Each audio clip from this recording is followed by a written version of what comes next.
and this guy put food on a plate like Picasso. Can you remember the first time that you almost saw the possibilities that life can offer if you actually go for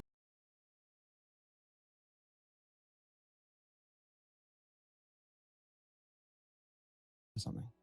Yeah, God, that's a good question. I think when I stood alongside Marco Pierre White, for 2 years, side by side, 16 hours a day, relentless, because I was in that pursuit of perfection. And this guy put food on a plate like Picasso. Yeah. And I wanted to get that level of discipline. And so Marco was up north with some food critic away for the weekend. And for some unknown reason, I can't remember, but he couldn't come back to the restaurant to open it after the holidays. And all of a sudden I was in charge. And he was on the phone every 2 minutes explaining what to do. But I knew what to do, but I'd never been given the reins. And at 22, when you're dropped in the shit like that, it's sink or swim. So I didn't really understand the amount of pressure I was under at that particular time. But what I did see was empty plates coming back from the restaurant. And it was a high octane 2 Michelin star establishment.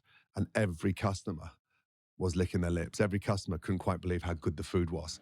And it was that moment, shit, Marco's not here, but what he's given me and taught me, I've just replicated. Now I need to become individual. I need to step away from what he's shown me, and I need to search for my own DNA.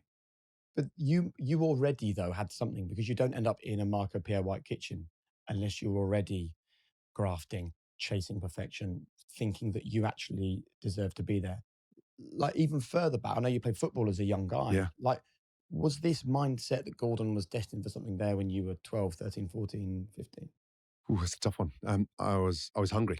I was in pursuit of something to better myself. It's interesting when you grow up with a disadvantaged childhood. At the time, you don't know it's that bad. But there is embarrassing moments at school where you're called out to do the photographs, and you got to go with the family, because I had my brother and my sister at the same school, because you weren't allowed to do it individually because your parents would never pay for that. And then there was the embarrassment every day when you went into the refectory for lunch. We had luncheon vouchers and there was a separate queue.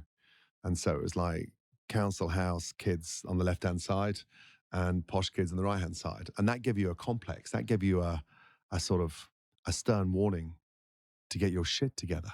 So I think that's what helped shape me for that level of hunger to get focused, because I wasn't embarrassed about what my mum put on the table.